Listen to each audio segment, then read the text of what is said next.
Olá pessoal, tudo bem? Como vão vocês? Hoje nós vamos falar sobre botânica, né, dentro do nosso curso de biologia. Estamos aí na nossa 71ª aula de biologia, fantástico, espero que vocês estejam gostando. Eu adoro estudar a vida, vocês sabem disso.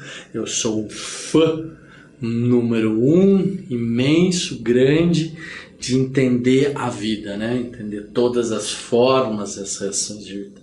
Então hoje na botânica nós vamos falar sobre polinização, como que acontece a polinização, né? Na aula anterior a gente falou sobre a troca dos grãos de pólen que entram, que caem sobre o estigma, né? E aí a troca de gametas, fecundação, né? Então vamos falar sobre polinização, né? Nas angiospermas, vamos lembrar quem eram as angiospermas. Angiospermas, os vegetais, as plantas que apresentam flores completas ou flores incompletas, né? Então é o transporte do grão de pólen da antera, do órgão masculino, da planta, da flor, até o estigma, que é o órgão feminino da flor ou do vegetal, né? E aí nós temos fecundação, polinização direta, cruzada, na mesma espécie, dioica, monóica, né? Nós temos todas essas composições. Então nós vamos ver um pouquinho disso hoje. Então a reprodução vegetal necessita de apoio, né? Utilizando meios específicos de dispersão dos gametas. O que quer dizer isso? Quer dizer que o grão de pólen ele não tem perna, ele não tem asa, ele é um grão, e como um grão, ele não vai sair da antera, ele não vai se locomover, porque ele não tem meio de locomoção. Ele precisa de um apoio, ele precisa do que a gente chama de um agente polinizador. Esse agente polinizador, na verdade, são vários tipos de agentes polinizadores, e que nós vamos ver todos eles aqui. Então, para quê? Para que este grão de pólen saia da antera e chegue até o estigma e aí faça ou ocorra a fecundação, né? Então, nos vegetais fanerógamos, né, que tem flores, né, existem a autopolinização ou polinização direta, o grão de pólen cai no estigma da mesma flor, então isso chama-se de autopolinização ou polinização direta na mesma planta, ou polinização cruzada, então sai de uma planta e vai para outra planta, pode ser planta na mesma árvore, pode ser planta em árvores separadas, né? Ou também chamada indireta, né? Então, esta é importante vocês lembrarem sempre que a polinização pode ser direta ou indireta, ou autopolinização, quando é na mesma flor, né? Ou cruzada, quando é em flores diferentes. Perceba, flores diferentes, pode ser no mesmo indivíduo, tá? Ou em indivíduos diferentes, mas a flor não é a mesma, tá? Autopolinização ou polinização direta é isso que eu estou falando. Sai o grão do pólen da antera daquela flor e cai no estigma da mesma flor. Isso tem uma facilidade, é mais fácil para ocorrer a polinização, né? Requer menos energia.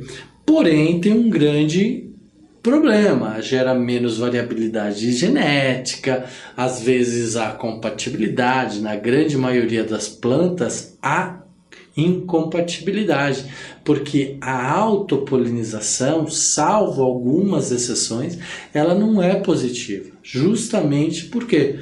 Porque não há troca de gametas, não há troca de informações genéticas, tá?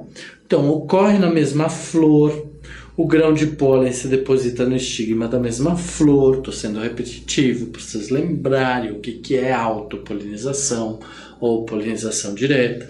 Diminui as possibilidades de combinação genética. Então, acabei de falar isso para vocês, né? Então, assim, os vegetais querendo a diversidade genética. Por quê? Porque a gente já viu lá em genética, a gente já viu em outras aulas, que a diversidade genética ajuda a sobrevivência do indivíduo, né? Garante a sobrevivência do indivíduo. Por quê? Porque há mutação genética, há variação genética, né? E isso faz com que o indivíduo se torne muitas vezes mais resistente às condições do ambiente e assim tenha maior condições de se perpetuar, né? Tá? Então, para evitar essa autopolinização, essa polinização direta, ou para que isso não aconteça, os vegetais desenvolveram alguns mecanismos, como heterostilia, ou heterostila, tá? Anteras e estigmas localizam-se em alturas diferenciadas da planta. Então nós vamos ter o estigma, né, que é o órgão vegetal, certo? E nós temos a antera, muitas vezes está mais para baixo ou muitas vezes está mais para cima, tá?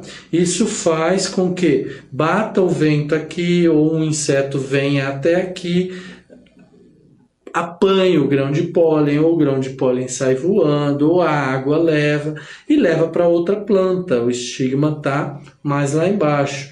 Ou esse grão de pólen encontra uma barreira física aqui e não chega até o estigma, né? Tá? Aí isso chama-se heterostilia ou heterostila. Anteras e estigmas na mesma planta, na mesma flor, possuem alturas diferentes. Meus desenhos são horríveis, né? Não recebi esse dom incrível de desenho, tá? Diferenciadas na mesma planta, na verdade, na mesma flor, tá? Podem anotar aí do lado, flor, na mesma flor, tá? Exemplo, primula ou prímula, longistila, então filetes curtos e estiletes longos, né? E brevistila, filetes longos e estilete curto. Então é aquela situação, o filete da antera curto e o estigma do ovário ou do órgão feminino longo, né? Então isso é longistila, né? Ou o filete longo e o estilete curto, certo? Tá? Então essa é a diferenciação que acontece dentro da planta, perfeito? Dentro da flor.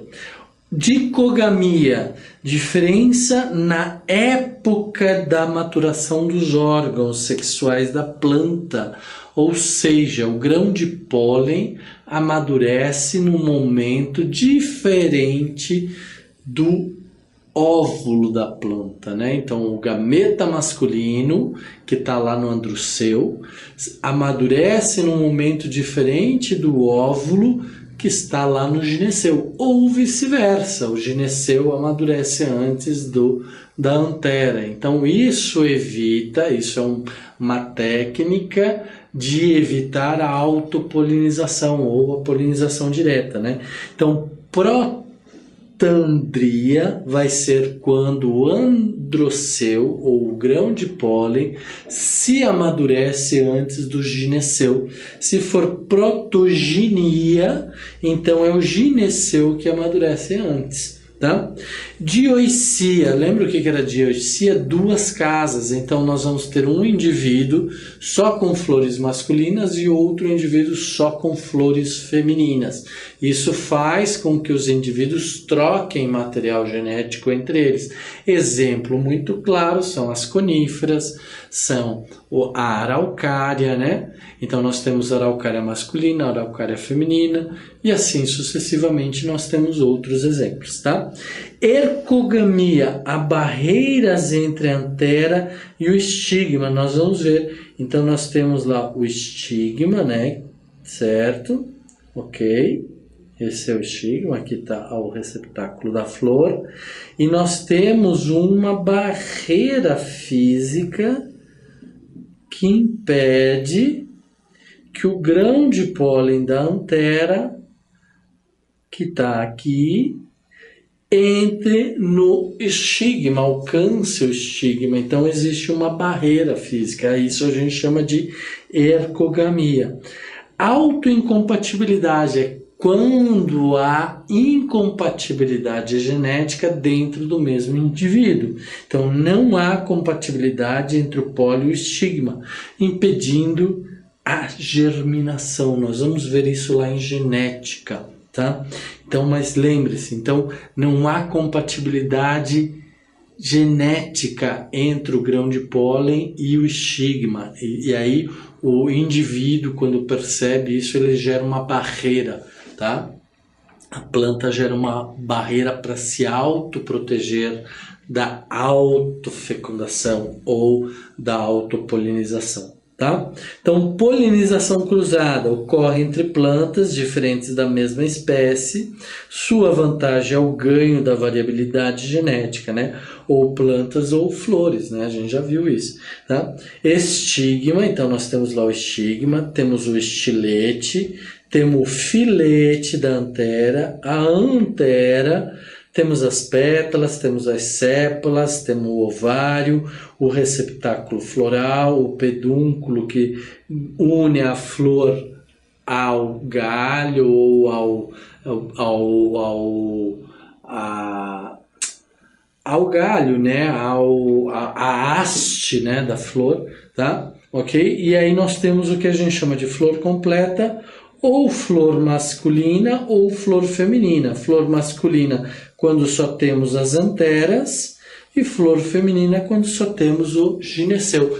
Existem espécies, a gente já viu isso, que possuem flores completas, flores incompletas masculinas, flores incompletas femininas, tá? Esta é a fantástica vida da biologia, dos seres vivos. Fantástico isso, a gente não poder afirmar, é assim. Não, não é assim, depende. Muitas vezes a planta desenvolve essas estratégias para a sua sobrevivência, né? Tá? Então, sua vantagem, a vantagem da polinização cruzada é o ganho da variabilidade genética. Então, nesse caso, são necessários agentes polinizadores. Então, nós precisamos dos agentes polinizadores para transportar o grão de pólen até o estigma da outra planta. Ou seja, nós precisamos de insetos, nós precisamos do vento, nós precisamos da água, nós precisamos de besouros, né? Nós precisamos de, muitas vezes pode ser aranhas, pode ser pássaros, né? E nós vamos ver todos esses tipos de polinização cruzada. Anemófila, realizada pelo vento, então anemo, né, de vento. Então o grão de pólen é transportado pelo vento, tá? Ocorre normalmente em flores com pouca atratividade física, então são flores sem muito grande expectativa de atrair os animais, então são flores mais opacas, vamos dizer assim, só verde, só branca, que não chamam a atenção dos órgãos sensitivos dos animais ou dos insetos, né? Tá? Aperiantadas, inodoras, sem néctar e unicolores, né? Então, o que acontece aqui? A planta não tem atrativo nenhum, e como é que ela atrai um inseto? Pela cor, pelo odor, né? Pela produção de néctar, que gera um açúcar, que gera um feromona, né? Que gera um elemento químico que vai atrair os animais, né? Feromona é os animais que produzem, os vegetais produzem néctares, né? Tá? Com estames bem expostos para facilitar o transporte com quantidade grande de grão de pólen. O que é o estame? É aquele órgão masculino, então tá lá bem exposto para quando bater o vento, levar todo o grão de pólen para as outras plantas, tá? Estigma grande também, né? Então, para receber esse grão de pólen, já que não tem atratividade nenhuma, já que nenhum inseto vai chegar até ela, né? Para aumentar a possibilidade do grão de pólen atingi-lo. Então, tanto a antera, tanto o estigma é grande, né? Para transportar o grão de pólen, quanto os estames, né? Quanto o conjunto da peça floral masculina, né? É grande, bem exposto para que o vento tenha a facilidade de levar o grão de pólen até o estigma. Baixa eficiência, então precisa de muito grão de pólen, e como ele é transportado pelo vento, ele pode chegar onde ele chegar, né? Ele pode chegar a outras espécies, então por incompatibilidade genética aquele grão de pólen não vai fecundar outra espécie. Às vezes pode que sim, né? Lembra das exceções, né? Lembra da regra na biologia é ter sempre exceções. Sempre tem que ter cuidado, tá? Por isso, muito cuidado ao afirmar algo. Por isso necessita de grande volume de grão de pólen, né? Ornitófila ou ornitofilia, realizada pelas aves. Então, as aves atraídas pelo néctar, atraídas pela cor da flor, chegam aqui para sugar o néctar da planta, né? E aí, ao chegar aqui, encostam a sua pele nos grãos de pólen, e aí depois elas saem e vão para outra planta, para sugar o néctar de outra planta. E aí elas transportam todo aquele grão de pólen para outra planta. Por isso eles são polinizadores, né? Por isso, esta é uma característica da ornotofilia ou ornotofilia, né? Flores com perianto bem vistoso, né? Então, perianto, né? A pétala bem vistosa, principalmente vermelhos, porque atrai visualmente os pássaros, né? As aves, com nectário e grão de pólen em menor número. Por quê? Porque é mais eficiente, então, né? Então tem uma outra ferramenta que é a atração da cor, que atrai os animais, são grandes, então as aves observam aquela cor e vão até a planta e fazem essa polinização, transporte por seu corpo, por suas penas, para outra flor, fazendo então a fecundação, a polinização da planta, né? Tá? Exemplo, brinco de princesa, hibisco, cactéis e orquídeas, tá? Então são bem vistosas. Então quando vocês verem uma flor bem vistosa, podem pôr as suas fichas ali que provavelmente aquela planta é polinizada por uma ave. Tá? Entomófila, então pelos insetos, né? A abelha, o besouro, né? O moribundo, as vespas, então todos os insetos, as formigas muitas vezes, que vão até uma planta para sugar néctar, né? Ou para sugar outras essências aí, né? Besouros, borboletas acabam novamente entrando em contato com o pólen, que fica preso à superfície da sua pele, ou da sua pena, ou da sua escama, ou do seu couro, ou da sua estrutura de exoesqueleto, e aí ao irem para outra planta ou para outra flor, acabam levando este grão de pólen que vai tocar no estigma, né? No gineceu, e vai acabar propiciando a polinização e a fecundação da planta. Então, com perianto vistoso, porém menos do que as da ornotofilia ou das ornitófilas, né? Então, tem perianto, tem pétalas, vistoso, mas não tanto quanto as ornitófilas, né? Para a atração dos insetos, normalmente o perianto é azul ou amarelo. Opa, antes era vermelho, agora azul ou amarelo. Então, também por quê? Porque o azul e o amarelo têm uma função de atratividade para os insetos, tá? Com perfume forte, sendo mais importante do que a cor. Então, o odor O cheiro da planta é muito importante, principalmente para os insetos, porque os insetos, como eu falei, exalam feromona e com isso eles fazem uma série de identificações e por isso então é importante esse odor ou esse perfume forte da planta. Quiropterofila, que são as plantas polinizadas pelos morcegos, tá?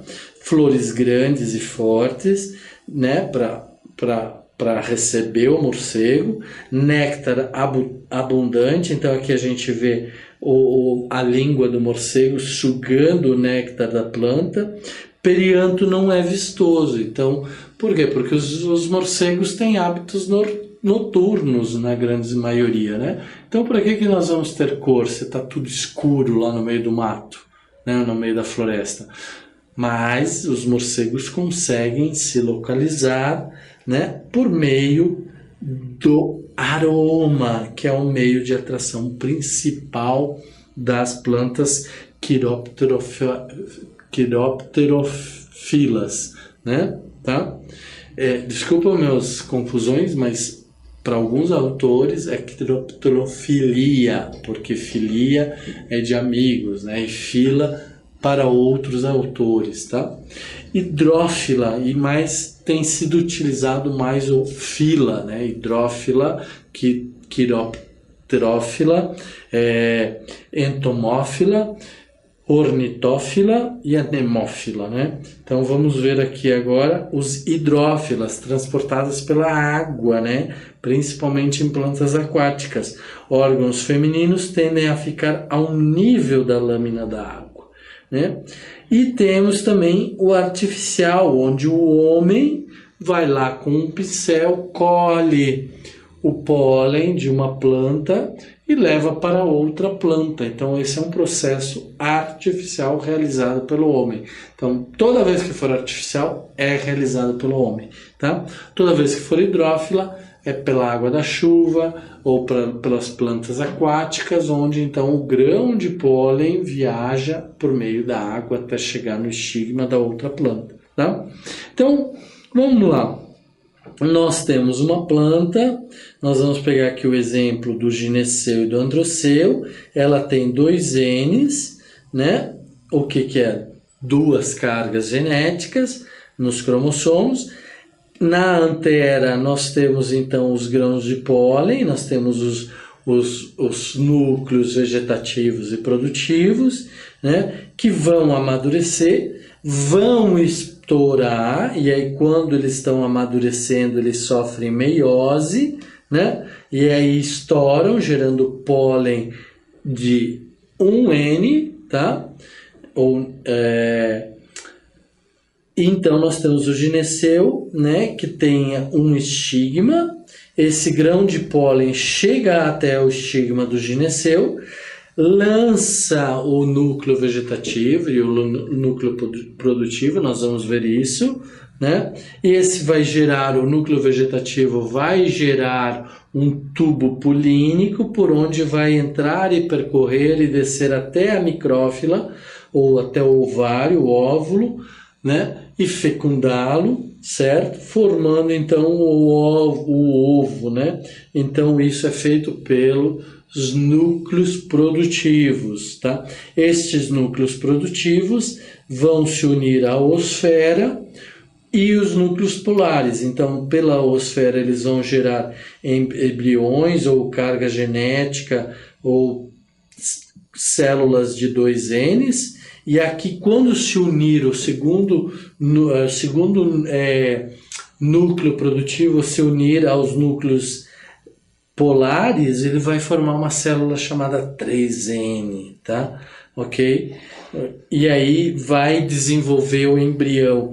Esta célula 3N vai dar origem ao endosperma e essa de 2Ns vai dar origem ao embrião, tá? Que vai gerar o fruto. Dentro do fruto vai ter a semente, né? Então vai gerar a semente do fruto e aí nós temos então um ciclo de vida da planta, tá? Então o grão de pólen adere ao estigma, germina formando o tubo polínico, né? O núcleo vegetativo do grão de pólen orienta o crescimento do tubo em direção ao ovário, estimulado por secreções produzidas pelo óvulo, né? Então é tudo uma questão de reação química, é tudo uma questão de reações químicas entre as substâncias do grão de pólen e do ovário, tá? Ou do óvulo. O núcleo vegetativo é seguido pelo núcleo generativo, né? Que por mitose gera 2 núcleos gaméticos, né? O gameta masculino com o núcleo espermático, tá? Quando o tubo polínico atinge a micrópila do óvulo, o núcleo vegetativo se degenera, ficando então só o núcleo generativo ou produtivo. Tá? Um dos núcleos espermáticos fecunda a oosfera, que eu falei para vocês, no saco embrionário, enquanto o outro se une aos núcleos polares. Então, a dupla fecundação, a fecundação da oosfera e a união do núcleo vegetativo generativo aos núcleos polares do ovário, tá? Certo? A oosfera fecundada dá origem ao zigoto diploide 2N, que originará o embrião, tá? Então é a oosfera fecundada que vai dar origem ao embrião. O outro núcleo espermático, que é aquele que eu falei para vocês, o segundo, vai se unir aos núcleos polares, resultando um núcleo triploide, não mais dois N's diploide, né? Mas sim triploide, originando o endosperma, que eu falei para vocês, que é aquele tecido normalmente onde acontecem as reações químicas, as reações orgânicas e armazena quantidades interessantes ou necessárias ou fundamentais de energia ou de tecidos para o alimento do embrião, tá? Esse tecido triploide com reservas nutritivas para o embrião, tá? Então é daí que vem as reservas para o embrião, tá? O desenvolvimento do óvulo origina a semente, aquilo que eu falei para vocês. Então, a fecundação da oosfera vai desenvolver o óvulo que vai dar origem à semente, né? A união dos núcleos polares com o outro núcleo generativo vai dar origem ao fruto, né? Porque vai dar origem ao endosperma. Então vamos lá. Primeiro, então, surge o tubo polínico por meio do núcleo vegetativo, que ao entrar em contato com a micrófila vai se degenerar e vai liberar o quê? O primeiro núcleo generativo, que vai se unir à oosfera, e o segundo núcleo generativo, que vai se unir aos núcleos polares, formando embrião e formando endosperma, que vai ser um material nutritivo para a nutrição do embrião e o desenvolvimento do embrião, tá? Então nós temos os núcleos masculinos, né, que se associaram à oosfera e aos núcleos polares, precursor do embrião, que é a oosfera, a gente já sabe, precursor do endosperma, que é a união do núcleo generativo, do segundo núcleo generativo com os núcleos polares, tá? Então aqui eu coloquei um esquema para vocês também. A planta gera flor, então na flor nós temos estame e gineceu. O estame é composto do filete e das anteras, né? Tá? O gineceu é composto pelo estigma e pelo receptáculo, pelo ovário, pelo todo o órgão de gineceu, né? Antera com sacos polínicos geram o pólen, que vai estourar, então vai gerar núcleos haploides, né? Tá? Os ovários com óvulos possuem saco embrionário, possuem oosferas N, núcleos polares N também, né? Certo? Só que são 2 núcleos polares. Então, como o núcleo do pólen vai se unir ao núcleo polares, vão formar 3 Ns, né? Tá? Então nós temos aqui, através da união do núcleo, do primeiro núcleo generativo com uma oosfera, a formação de um zigoto 2Ns, como vocês estão vendo aqui. E pela união, né, do núcleo com os 2 núcleos polares, nós vamos ter um núcleo triploide 3Ns, que vai sofrer mitose, vai gerar endosperma secundário, né, e casca do fruto, tá? Então, todo o tecido de revestimento do fruto, tá? E o zigoto também por mitose, que é aquela divisão divisão celular sem divisão do material genético, cotilédones 1 e 2, gerando, né, e depois o embrião. Isso tudo gera semente e gera fruto. Então esse é o ciclo de fecundação e que antes disso passou pela polinização. Ok, pessoal? Então aqui nós acabamos hoje. Então nós entendemos aqui toda a produção, a fecundação, né? Tá? Certo? Ok?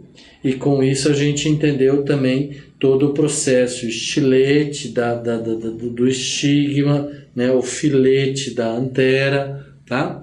Então com isso a gente viu o processo de polinização, que pode ser autopolinizada ou direta, ou polinização cruzada ou indireta, tá? E os tipos de agentes polinizadores, que pode ser o vento, pode ser as aves, pode ser os insetos, pode ser os morcegos, pode ser a água, ou pode ser artificial feita pelo homem. E aí nós vimos também o tipo de fecundação, ou como acontece a fecundação, que é a entrada, que é a caída do grão de pólen sobre o estigma, que vai produzir o tubo polínico, que vai lançar os núcleos vegetativos e generativos. O núcleo vegetativo, quando encontrar a micrópila, vai se degenerar, vai permitir que os 2 núcleos generativos entrem na planta, um vai fecundar a oosfera, o outro vai se unir aos 2 núcleos polares. A união dos núcleos polares com o segundo núcleo vegetativo vai gerar um endosperma. A fecundação do primeiro núcleo vegetativo masculino com a oosfera vai produzir o embrião. Isso tudo depois vai gerar a semente e depois vai gerar o fruto, tá? Então esse é o processo de fecundação e polinização das plantas. Espero que vocês tenham gostado, espero que vocês tenham entendido, mas lembre-se, é necessário estudar, é necessário fixar conteúdo, e a gente só fixa conteúdo lendo, apontando, anotando, fazendo esquemas, fazendo formas de lembrar, fazer o nosso raciocínio lembrar, e é isso que vocês têm que fazer para ter êxito no estudo de vocês. Para quê? Para fixar o conteúdo, para fixar o conhecimento, né? E repetindo, repete uma vez, repete 2 vezes, repete para 3, junta com alunos e façam a troca, ou colegas, né? Façam a troca de informações, um cobra de um, outro cobra de outro, mas como que é isso? Me explica aquilo, e assim a gente vai dominando o conteúdo. Ok, pessoal? Um grande abraço para vocês e até a próxima aula. Tchau, tchau.